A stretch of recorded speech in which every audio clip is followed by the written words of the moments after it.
एक बहुत ही गरीब किसान था, जैसे तैसे अपना गुजारा चलाता। उसके पास ज़मीन का एक बहुत ही छोटा टुकड़ा था, वहाँ पर खेती करता और घर की रोटियों का इंतज़ाम कर लेता। उसका जीवन कभी भी आसान नहीं रहा, हर बार एक नई मुश्किल आके खड़ी हो जाती। और ये साल तो बहुत ही खराब चढ़ा उसके ऊपर। पहले बिन मौसम बरसात हो गई, फिर उसके बाद जब खेत को पानी की ज़रूरत थी तो सूखा पड़ गया, फिर उसके बाद बीच बीच में जीव जंतु आगे थोड़े से खेत खा गए, फिर उसके बाद कीड़े भी लग गए खेतों में। हर दिन वो एक नया युद्ध लड़ रहा था अपने खेतों के लिए। जरा से तो खेत थे, ना कोई जमा पूंजी थी जो निश्चिंत होकर बैठ जाता। उसको तो संघर्ष करने ही थे। बाकी किसानों के पास बड़े बड़े खेत थे, उन्होंने तो अपना हर चीज का इंतजाम कर रखा था। सूखा पड़ गया तो क्या हुआ, पानी का इंतजाम कर रखा था। कीड़े मकोड़े उनकी फसल को छू भी नहीं सकते थे, इतने केमिकल डाले हुए थे। जीव जंतुओं को पास फटकने नहीं देते थे। धीरे धीरे समय बीता, वो दिन रात प्रयास करता गया। किसी तरीके से खेत तैयार हुआ, फसल पक गई। जैसी भी पकी, जैसी भी तैयार हुई, पर तैयार हो गई। कुछ तो हाथ आता, कम से कम रोटी तो खाई लेता।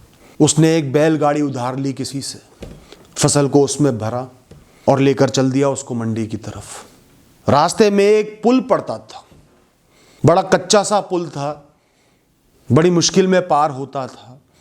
न जाने क्या हुआ, किस्मत तो खराब थी ही। उस पुल पे जाते ही उस बैलगाड़ी का एक बैल पागल हो गया और बैलगाड़ी को नीचे नदी की तरफ ले गया। जैसे तैसे उसने छलांग लगाई, अपने आप को बचाया, पर बैलगाड़ी तो नीचे चली गई। सारी फसल खत्म हो गई, बैलगाड़ी और बैल भी मर गए। उस बैलगाड़ी को वापस देने की जिम्मेदारी भी उसके ऊपर आ गई। घर में रोटी का तो ठिकाना ही खत्म हो गया कि रोटी कहां से लाऊंगा, उधारी और चढ़ गई। इससे बुरा भी क्या हो सकता है। उसको तो अपने दुखों के लिए रोने का भी मौका नहीं मिला, अफसोस करने का भी मौका नहीं मिला। उसको तो रोटी का जुगाड़ करना था, घर में रोटी लेकर आनी थी, परिवार को पालना था। अफसोस करे तो कैसे करे, कहां करे, कब करे। उसने तुरंत अपने आप को समझाया कि मेरी किस्मत में, मेरे कर्मों में ये खेत लिखे ही नहीं थे, इसलिए इतनी परेशानी आई, इसलिए वो अंतिम क्षण में भी छिन गए। फिर उसने अपनी किस्मत की तारीफ करी कि कम से कम मेरा जीवन बच गया, मैं समय पर कूद गया उस बैलगाड़ी से, मैं जीवित तो हूं, मेरे अंदर ऊर्जा तो है, बीबी घर को पाल तो सकता हूं। मैं मृत हो जाता, मेरे परिवार का क्या होता। बजाय अफसोस करने के, पूरे परिवार सहित शाम को वो मंदिर में गया, जोत जलाई, आरती करी, भगवान का शुक्रिया अदा करा कि कम से कम मैं जीवित हूं। उसको तो तैरना भी नहीं आता था। अगले ही दिन से उसने धक्के खाना शुरू कर दिया। चंद दिनों में एक मजदूरी का काम उसको मिल गया। 2 दिन से घर में चूल्हा नहीं जला था, सब भूखे थे। किसी तरह कुछ दिहाड़ी बना बना के घर में चूल्हा जलवाया, खाने का इंतजाम करा, सबका पेट भरा। उसको उस काम की बहुत कदर थी कि घर में रोटी तो आ रही है। वो दिन रात मेहनत करता, कड़ी मेहनत करता, और लोगों से कई गुना मेहनत करता, निष्ठा से काम करता। वो उस काम को ईश्वर स्वरूप समझने लगा, ईश्वर का दिया हुआ मौका समझने लगा। जहां वो काम करता था, वहां के जो मालिक थे वो बड़े परिपक्व और मजबूत इंसान थे, बड़े समझदार इंसान थे। उनका ध्यान हर इंसान पर होता था, हर इंसान के काम करने के तरीके पर, व्यवहार पर, स्वभाव पर होता था, और उस पर उनका ध्यान निरंतर जा रहा था। उसकी मेहनत को, निष्ठा को वो निरंतर देख रहे थे। बाकी मजदूर समय से कुछ मिनट पहले नहाने धोने, खुद को साफ करने चले जाते थे। वो समय के बाद भी काम करता रहता, जब तक उसको तसल्ली ना होती वो काम करता रहता, फिर उसके बाद जाता। धीरे धीरे वो मालिक के मन को भाने लगा और मालिक उसकी प्रगति करते चले गए। कुछ ही साल में वो मजदूर से उस इतनी बड़ी फैक्ट्री का, उस जगह का सुपरवाइजर बना दिया गया, अपनी ईमानदारी और मेहनत के दम पर। उसकी तनख्वाह इतनी हो गई कि वो अपने परिवार को एक बहुत ही अच्छा जीवन दे सकता था। जो जमीन के उस छोटे से टुकड़े से कमाई होती थी, उससे कई गुना ज्यादा पैसा वो आज कमा रहा था। और धीरे धीरे उसने कई ऐसे छोटे छोटे जमीन के टुकड़े खरीद लिए और एक बड़ा खेत बना लिया। धीरे धीरे उसने मजदूर रखकर उन पर खेती करनी शुरू कर दी, वहां से भी कमाई आने लगी। जो परिवार रोटियों के लिए संघर्ष करता था, आज वो एक बहुत ही उच्च स्तर का जीवन जीने लगा। सब जगह इज्जत थी, समानता, अच्छा घर बना लिया। हो सकता है कि ईश्वर ने उसकी प्रार्थना सुन ली हो, उसको आशीर्वाद दे दिया हो, क्योंकि उन्होंने देखा कि इतनी विषम परिस्थितियों में, इतने दुख सहने के बाद भी ये मेरे घर प्रार्थना करने आया, अपने सुखों का एहसास करके आया, अपनी अच्छाइयों का एहसास करके आया। या उनको यह एहसास हुआ कि इसने तो हार ही नहीं मानी। इतनी विषम परिस्थितियां इसको मिली कि हो सकता है कोई छलांग ही लगा देता उस नदी में, पर इसने तब भी हार नहीं मानी। तो ये हार के लायक ही नहीं है। क्योंकि ईश्वर भी, प्रकृति भी, ब्रह्मांड भी वही देखते हैं, उसी को देखते हैं, उसी को जानते हैं, उसी पर ध्यान देते हैं जो दुनिया से अलग होता है। जहां दुनिया कमजोर पड़ जाती है, जहां दुनिया हार मान लेती है, वो इंसान खड़ा रहता है मजबूती के साथ, मुस्कुराते हुए। उस पर प्रकृति का ध्यान कैसे नहीं जाएगा।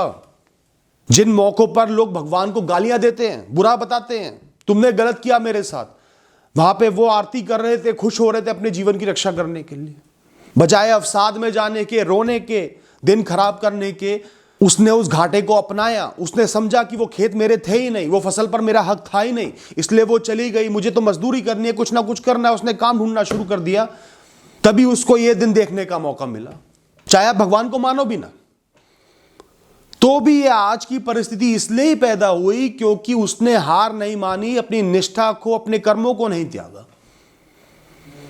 हर परिस्थिति को अपनाया, अपने खेत से लेकर मजदूरी करने तक परिस्थिति को अपनाया और निष्ठा से मेहनत करी, इसलिए वो उस मालिक की नजर में आया। तो दोस्तों, जो उस किसान के साथ हुआ वो किसी के भी साथ हो सकता है। एक के बाद एक कई परेशानी आपके सामने आ रही हैं। एक परेशानी आई, फिर दूसरी आई, फिर तीसरी आई, फिर चौथी आई। जीवन में कोई गारंटी तो नहीं होती कि एक बुरा हुआ है तो फिर बुरा नहीं होगा। एक बहुत बुरी चीज हुई तो 10 और बुरी साथ साथ हो सकती हैं, होती हैं। इस बात का एहसास रखो। वो नहीं हुई तो ही बड़ी बात है। इतनी परेशानी आई है जिसको मैं झेल पाऊं वही बड़ी बात है।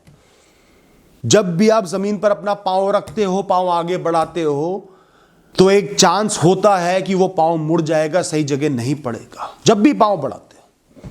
और ऐसा भी हो सकता है कि 10 के 10 कदम गलत पड़ जाए।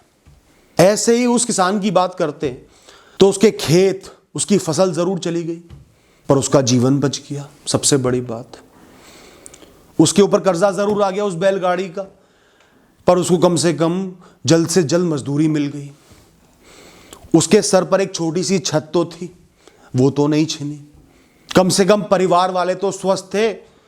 परिवार में भी कोई बीमार होता, उनके लिए भी पैसे की आवश्यकता होती, तो उनको तो जाने देना पड़ता, उनका कुछ कर ही नहीं पाता। कम से कम मालिक की, उसकी मेहनत पर, उसकी दृढ़ता पर, उसकी निष्ठा पर नजर तो पड़ी। तो उसके जीवन में भी अच्छाइयां थी जो नजर नहीं आ रही थी, पर वो थी जिनकी मदद से वो आगे बढ़ पाया। सबके जीवन में ऐसी अच्छाइयां होती है, ऐसी ऊर्जा होती है, ऐसे अच्छे कारण होते हैं जिन पर हमारा ध्यान नहीं जाता। उस किसान का चला गया।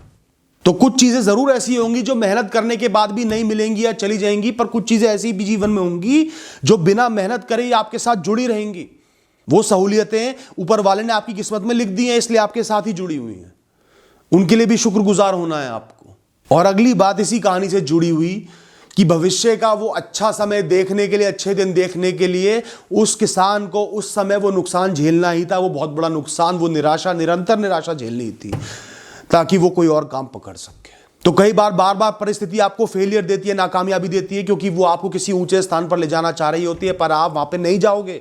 आप यहां पे सेटल्ड हो, तो वो पहले आपको उखाड़ेगी, तभी उस बेहतर स्थान पर जमाएगी। जीवन में इस बात का हमेशा एहसास रखना कि आपका कोई भी हक नहीं है कि ये मेरा ये हक है। आप ये नहीं सोच सकते मेरा इस वस्तु पर, इस इंसान पर, इस परिस्थिति पर हक है।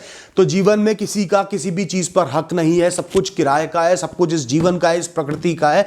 आप यहां के नहीं हो, एक दिन आपको यहां से जाना ही है। वो जो देगी आप उसके ही हकदार हो। जितने समय के लिए देगी उतने समय के ही हकदार हो। तो अपना हक जमाना बंद कर दो कि मैंने इतनी मेहनत करी तो मुझे मिलना चाहिए। कोई गारंटी नहीं है। आपने तो भली भांति इस दुनिया में देखा होगा, कोई गारंटी नहीं है। अक्सर लोग ये सोचते हैं मैंने इस चीज के लिए मेहनत की है तो इस पे मेरा हक है, मैं शिद्दत से इस चीज को चाहता हूं तो मेरा हक है, मैं अपने आप को इस चीज के काबिल समझता हूं इसलिए मेरा इस पर हक है। मत जमाओ ये हक, आपका किसी भी चीज पर हक नहीं है। आपका हक सिर्फ उस पर है जो आप अपनी ऊर्जा के द्वारा कर सकते हो।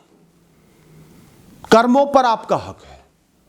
ये दुनिया कोई लैबोरेटरी नहीं है जहां पे सेटिंग्स फिक्स्ड हैं, ये केमिकल डाला, उसमें ये मिलाया तो ये रिएक्शन होगा। ऐसा इस दुनिया में नहीं होता दोस्तों।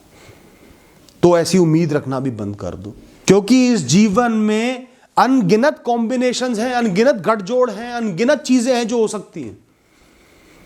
हर कदम पर, हर क्षण पर 100 बुराइयां भी एक साथ आ सकती है, 100 अच्छाइयां भी आ सकती हैं।